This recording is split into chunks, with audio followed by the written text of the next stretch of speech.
Hi, welcome back to the Honoriest Latina Ever. I'm really tired tonight because I'm up past my bedtime. And the last two tapes were damaged by hair sticking out the side like a horn, the freaking cuckoo clock. And Lord knows if anything else distracts me or goes wrong, I'm just going to start screaming. But I'm that tired. I've been up since 3:30 this morning. Anyway, I stayed awake so I could see President Trump give his State of the Union address. And I didn't expect it to be a good one because, you know, every time I see him on the news, all he says is things are great. And he doesn't really go into any detail or has any polished speeches. And so tonight's speech was absolutely beautiful. You did a very nice job, Mr. Trump. I really dug what you were saying. You didn't say dude, and you kept the greats down to a minimal of like 300. And I'm just kidding, Donald. I'm kidding. But I really liked when he talked about illegal immigration. I was an activist with Oregonians for immigration reform, but before I was an activist, I was a victim of a crime done by an illegal alien when I was 16.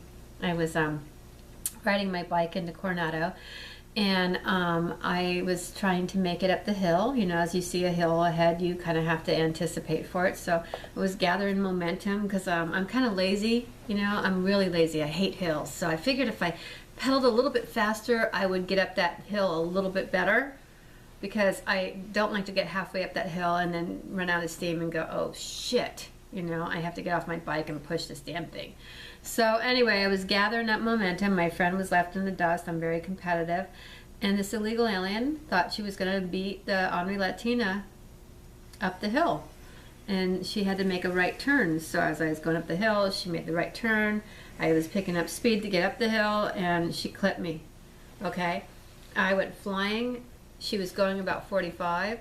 I had no helmet. I'm bouncing off the pavement. And all I do is remember, like, kind of feeling like I went to sleep, but I didn't. And I'm standing there kind of with my eyes shut after screaming and watching my bike crumple up, you know, before my eyes. And she's telling me in English to get up, hurry up, that she's late for work. And so I'm like, okay. You know, and I'm 16, you know, whatever, dude, you know, but, and I didn't say that. But anyway, she's grabbing me and pulling me to the side of the road so I don't get run over. But at the same time, she's moving an accident victim who, God knows, like, it could have had broken bones or whatever, but I didn't. But luckily, I bounced. Anyway, I didn't have a helmet. I make my way over to the curb, and she then runs away. And the crazy thing is, some guy called the cops, and he wanted to stop her from getting in her car and fleeing the scene. So he gets there, and the police gets there, and he's doing the interview. And what really was amazing about that is he's interviewing, and this lady goes, no habla es English.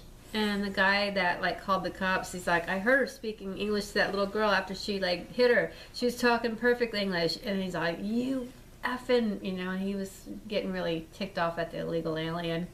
Anyway, he got upset because he said, so you don't even leave an animal on the side of the road. She was going to abandon this little girl, and she yanked her off the road and pulled her to the side and told her to hurry up.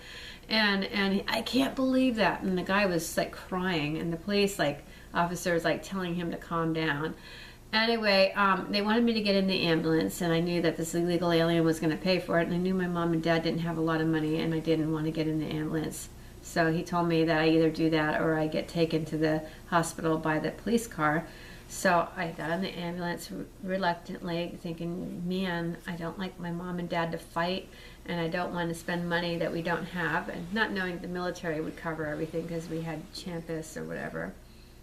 Anyway, long story short, she goes back over to Mexico and flees the country or whatever, and they go looking for her, and basically they can't make her pay anything back. But, you know, she goes in and out of this country like they all do. Bottom line, you know, I had gravel in my back, I had a concussion, you know, and a mangled bike, and luckily I was okay. But some people don't live through the illegal immigration saga. Some people, like, die because of gang violence and shootings and bullets and rapes and whatever. There are some very, very, very bad people that come into this country and do very bad things.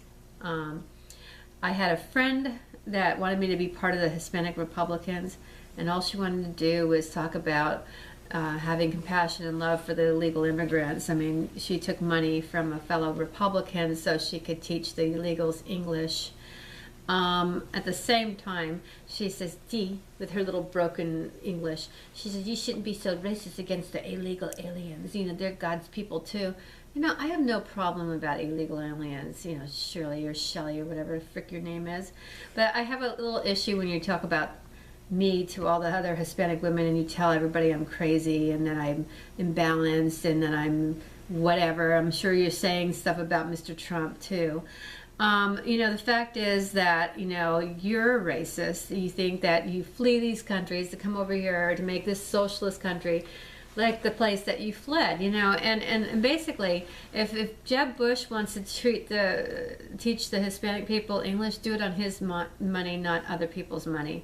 You know, if you want to further them along in the public education system, do it on your own money, not the people, the taxpayer money. I don't have any problem with people coming to America, but what I have a problem is us delivering millions of anchor babies and giving them culture, you know, English and Spanish in the public schools, and giving them Dream Acts and freaking, like, you know, entitlements, and then oh I'm going to go for a state job, okay, and I'm going up against the illegal alien who doesn't speak any English, and they're going to hire the illegal alien because I need to know Spanish and I don't.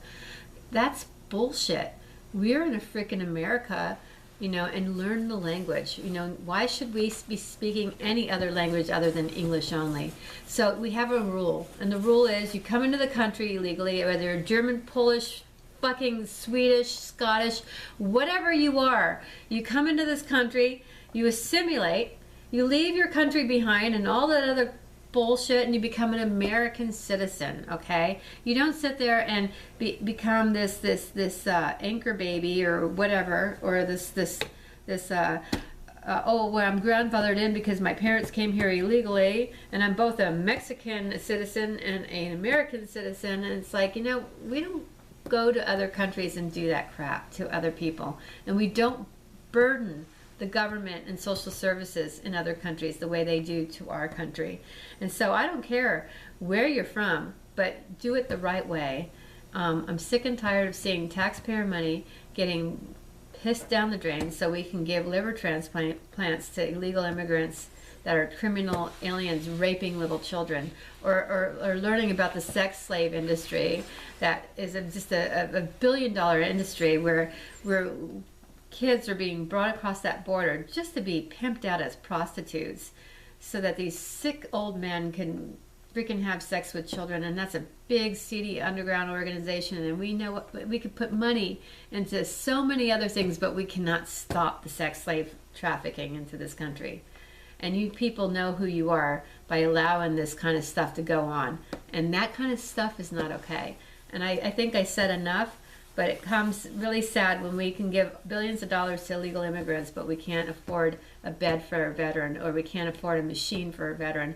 And one of those veterans was my father, who was a 20-year veteran who couldn't get to a machine, and he was pissing blood before anybody can get a machine to him. And oh, the machine was a month off or whatever. He can't get it for another 3 weeks or whatever.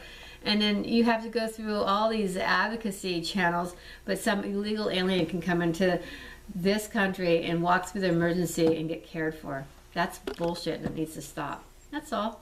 Donald Trump, thank you for making us great. I hope that you keep up the good work and can get some stuff done, because we really need some change. Thanks, and have a great evening. Bye.